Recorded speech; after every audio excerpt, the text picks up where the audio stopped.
¿Qué tal, mis queridos amigos? ¿Cómo estáis? Bienvenidos a un nuevo viaje en el cascarón de nuez. Hoy vamos a tratar un tema que para mí es apasionante y por favor no os asustéis y penséis cosas raras porque aquí no hay lugar para esoterismos ni para pseudociencias. Intentamos ser rigurosos en lo que contamos y desde luego este asunto de predecir el futuro tiene muchas aristas y muchos matices, pero es un tema al mismo tiempo apasionante. Y no estamos hablando, por supuesto, de genios o faquires con una bola mágica o cualquier tipo de propiedad sobrenatural o superhumanos, sino que estamos hablando de ciencia, de tecnología y por supuesto también de la forma que tiene el cerebro humano de funcionar todo junto y mezclado. En este vídeo vamos a hablar de al menos 3 proyectos que están hoy en día vigentes. De hecho, uno de ellos está en España y forma parte ya de lo que es la defensa del país y también la actividad policial, que es aplicar las inteligencias artificiales a los datos que recaban las máquinas, y de eso vamos a hablar mucho en este vídeo, hasta dónde se puede llevar con eso.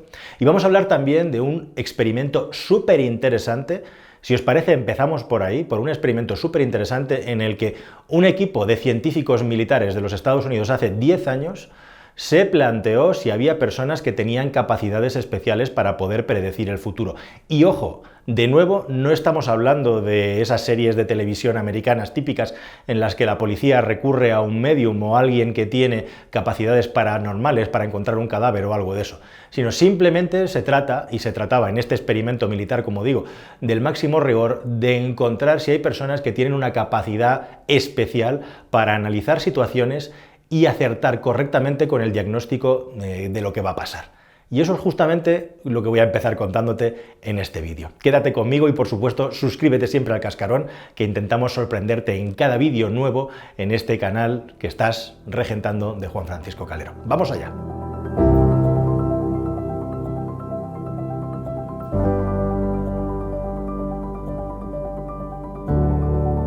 Bueno, seguramente habréis oído hablar de ARPA o de los proyectos DARPA, esos proyectos de investigación americanos. En este caso se trataba de una división denominada IARPA, es decir, le añadían delante el Intelligence, y un personaje de apellido Tetlock que justamente quería analizar por qué hay personas que son tan buenas haciendo pronósticos, o si es que hay un tipo de persona que efectivamente es mejor haciendo pronósticos. Este señor partía del más absoluto escepticismo. De hecho, en una investigación que había hecho previamente a esta, que os voy a contar mucho más ambiciosa, dijo, o su conclusión, que plasmó en un libro, que después de haber estado haciendo análisis con nada menos que 82.000 predicciones que repartió entre 284 expertos en distintas materias, los más sabios de cada materia, pues la conclusión de Philip Tetlock, fue algo así como que un grupo de chimpancés lanzando dardos a una diana tenía la misma capacidad de acertar, la misma probabilidad que ese experto intentando dilucidar qué es lo que iba a pasar en el futuro. Y cuando hablo qué es lo que va a pasar en el futuro, me refiero a cuál va a ser la resolución de un conflicto internacional, si una empresa va a subir o no en bolsa, si va a haber algún tipo de cataclismo del tipo que sea en algún lugar, todo en función de la información que se disponía en ese momento. Así que lo que Tetlock, decepcionado por los resultados de estos análisis predictivos con los supuestos expertos, se fue a la gente de la calle y se puso a trabajar a fondo para intentar encontrar personas que tenían un don o una capacidad especial. Cuando hablamos de don, por supuesto, subrayo, no estamos hablando de algo sobrenatural,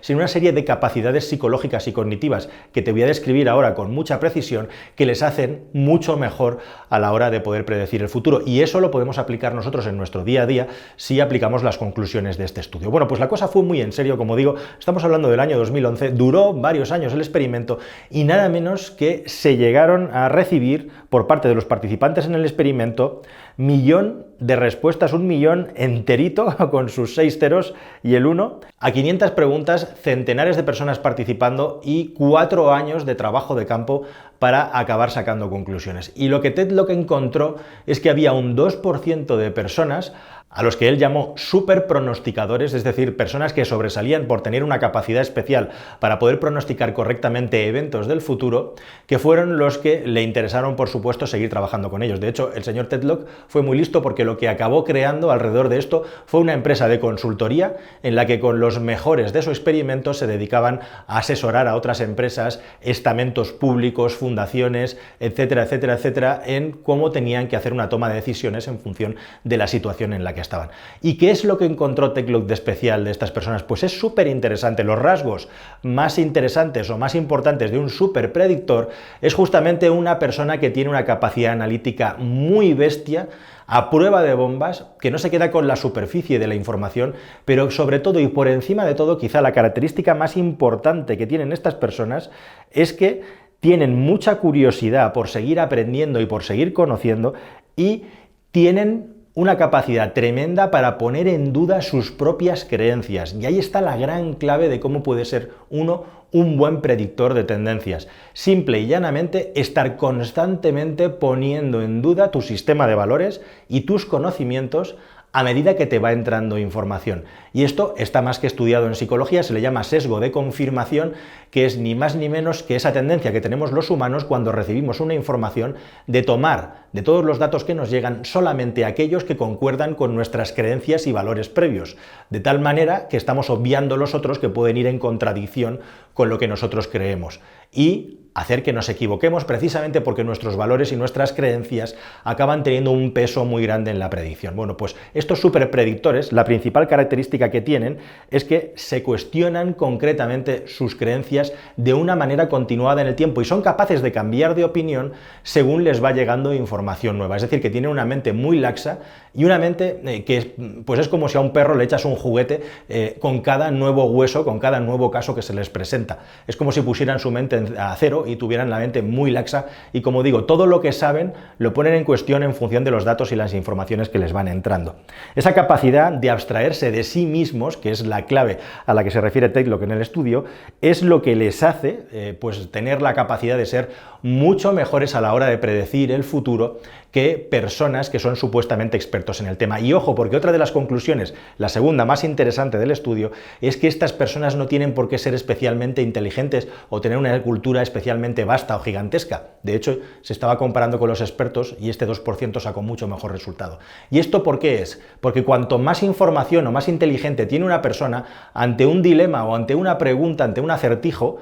más va a tener capacidad de poner en cuestión los puntos flojos, los puntos débiles, los detalles, y más se va a dispersar justamente en las cosas menos importantes. E incluso también decía y dice Techlock que las personas, cuanto más inteligentes son, más capacidad tienen para mentir a los demás y para mentirse a sí mismo, con lo cual es más difícil que se centren en lo más importante. Ponían algunos ejemplos de preguntas básicas que les hacían, como por ejemplo una pregunta que era: si un tren eléctrico está viajando hacia el oeste y el viento está soplando hacia el este, ¿hacia dónde irá el humo de la locomotora? Me dejo unos segundos para que lo pienses. El tren va hacia el oeste, el viento va hacia el este. ¿Hacia dónde va a ir el humo de la locomotora? No lo sé, tú dime. Bueno, pues el humo de la locomotora no va a ir a ninguna parte porque es un tren eléctrico y no utiliza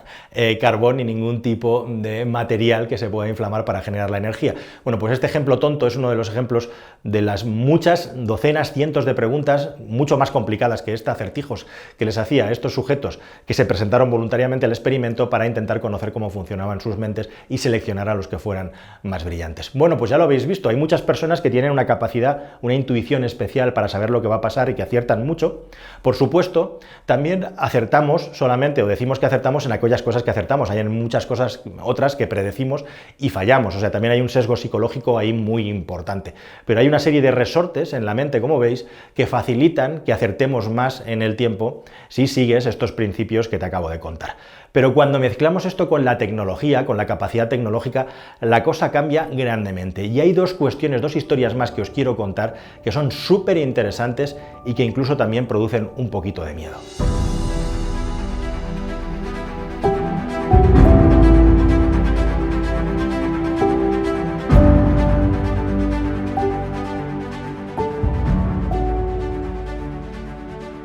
Bueno, tenéis que saber que España, nuestro propio país, tiene un sistema de inteligencia automático en la nube que ha desarrollado la empresa japonesa Fujitsu, que dedica su tiempo y la memoria y la capacidad de análisis a intentar detectar movimientos sospechosos de personajes que pueden hacer atentados terroristas o ataques a los intereses del país. Es un sistema pasivo, es decir, que es un sistema en el que el personaje de turno que está manejando la información tiene que entrar y hacer consultas para encontrar nudos, para encontrar enlaces, y este sistema pues toma información de las bases de datos de la policía, de las bases de inteligencia, de los informes y de otras muchas cosas que por supuesto no sabemos porque son secretas. Y ahora, hace poquito, hace nada, según grabo este vídeo, unos días, se ha cerrado un concurso público para ampliar este sistema a una cosa mucho más compleja y avanzada en la que una inteligencia artificial va a hacer todos estos procesos de cruzado de las bases de datos de una manera automatizada para que cuando salte un nivel de coincidencias o un nivel de amenaza, que es lo mismo, X, haya alertas que directamente pongan en marcha, en funcionamiento los sistemas, los aparatos de seguridad del Estado. Todo esto de una manera automatizada que funciona en la nube, o sea, inteligencia artificial para predecir posibles atentados o crímenes o cualquier tipo de actividad ilícita que pueda poner en riesgo la salud de las personas o los intereses del país. Eso no es ciencia ficción, eso existe y todos los países occidentales están desarrollando estos sistemas junto con otros muchos, como por ejemplo los sistemas de reconocimiento faciales que tan famosos son ya en China y que directamente pueden acabar contigo simplemente por pasar por delante de una cámara de una manera completamente automatizada. Así que todo esto no es ciencia ficción, sino que forma parte ya de nuestro día a día y esta teoría, este principio puesto a lo bestia, se ha puesto también en marcha y bajo experimento en los Estados Unidos bajo un programa que el comandante Glenn Benhark de la NORAD, que es un sistema de defensa aeroespacial de los Estados Unidos, está experimentando haciendo maniobras virtuales. Sí, se hacen maniobras militares virtuales en las que en este programa, en este proyecto o experimento, se intenta predecir el futuro a varios días vista de qué es lo que van a hacer el resto de países con sus fuerzas armadas, cómo se van a mover para predecir en el futuro posibles amenazas para el país, no en cuestión de horas o en cuestión de minutos y ser reactivos a lo que hace otro país, sino poder ser predictivos y poder actuar incluso antes de que termine la maniobra o el movimiento que está planeando otro país. ¿Y esto cómo se hace? Pues igual que lo hace la inteligencia española, que es más o menos limitada, pero a lo bestia, con todos los recursos y todos los medios que tiene un país tan poderoso en este sentido como Estados Unidos. ¿De dónde vienen las fuentes de información? Cualquiera de vosotros habéis visto, supongo, la película Juegos de Guerra de los años 80, en los que casi se acaba provocando un cataclismo nuclear, cuando una máquina decide tomar decisiones a través de una serie de hackers que ponen en peligro la seguridad nacional. Bueno, pues aquí es una cosa muy parecida. Es un sistema, es un cerebro virtual que toma información de todos los satélites que tiene el ejército, de todos los radares que tiene el ejército, de todos los sensores subacuáticos que están colocados en lugares estratégicos para detectar movimientos sospechosos de, por supuesto, submarinos y especialmente los nucleares, pero por supuesto también de las fuentes tradicionales de información, es decir, todas las bases de datos de la inteligencia y todos los informes que llegan, fotografías, vídeos, etcétera, y por supuesto también de esa gigantesca, cuasi infinita fuente de información global que es Internet. Toma toda esa fuente de datos distinta, de distintas naturalezas, mételas en una coctelera en la nube y con unos procesadores gigantescos haz análisis que busquen coincidencias, que busquen similitudes, que busquen movimientos sospechosos en función de una serie de patrones en los que se basa la inteligencia artificial, que básicamente, como sabéis, es un input y un output en el que entre medio no sabemos muy bien qué pasa, pero suceden cosas. Y ya tienes información suficiente como para poder predecir, según dice el ejército americano y este comandante, qué es lo que puede suceder en cuestión de días, y especialmente en este caso para la defensa del país desde un punto de vista militar, pero quién sabe si esto se puede llevar a otros muchos terrenos. Y hablando de otros muchos terrenos, el tercer punto de este vídeo es quizá el más inquietante. Por supuesto, cuando hablamos de predecir el futuro, estamos hablando de predecir determinados acontecimientos utilizando la información. La información hoy en día está más accesible que nunca para determinadas empresas y nunca en un mundo conectado se ha generado tantísima información. Por supuesto, es prácticamente imposible poder detectar sucesos, como dice Nicolás Nassim Taleb, denominados de cisne negro, es decir, cataclismos o grandes acontecimientos imprevistos, normalmente catastróficos, que hacen que cambie todo radicalmente e incluso pueda cambiar patas arriba, completamente poner patas arriba, la estructura geopolítica del mundo, la economía, etcétera, etcétera. Aquí estamos hablando, por supuesto, de ser los mejores a la hora de disponer de información para poder tomar decisiones de manera privilegiada o por encima de lo que tiene la gran masa en su poder o acceso para poder tomar esas decisiones. Ya sucede en el mundo financiero.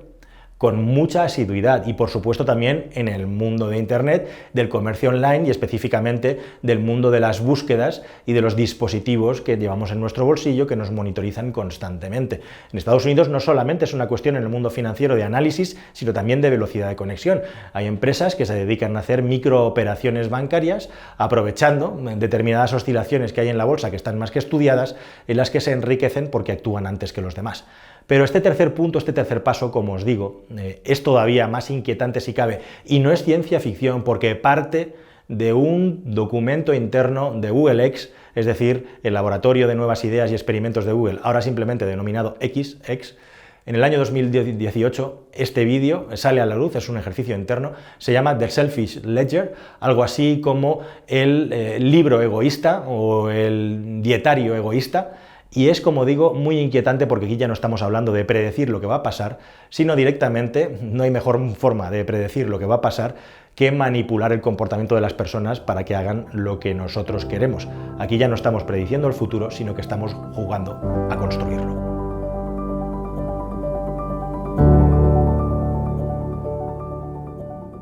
Bueno, el Selfish Ledger se filtró por error, lo sacó la revista americana de tecnología Diverge, que es súper famosa y súper importante y generó mucho revuelo porque el vídeo es muy inquietante. Y Google tuvo que salir a decir que esto era un ejercicio interno y que lógicamente y de una manera absolutamente, podríamos decir, explícita, lo que busca es la provocación interna con ideas que van a los extremos radicales para generar los debates éticos que las tienen que circundar, rodear para ver si son proyectos que son factibles o no. ¿Pero qué es The Selfish Ledger? Bueno, ya sabéis que todas las aplicaciones gratuitas y también las que no, constantemente nos monitorizan, nos mandan recomendaciones cada vez mejor personalizadas, cada vez más certeras, especialmente sobre la publicidad, que es de lo que viven estas grandes empresas. El Selfish Ledger lo que busca básicamente es asimilar el concepto de la transmisión de los genes de las personas a la transmisión de la información que generamos, es decir, generar una especie, por decirlo de una manera más o menos comprensible, de ADN de las personas a partir de los datos que vamos generando en un futuro mundo hiperconectado en el que cada vez vamos a tener más información que estamos transmitiendo a la nube sobre nuestra actividad. Hay un principio teórico científico previo a Darwin que fue generado por el científico francés Lamarck, desarrollado por Lamarck, denominado lamarckismo, por el que los genes se transmiten por generaciones, de una generación a otra, pero entre medias, según nosotros vamos creciendo,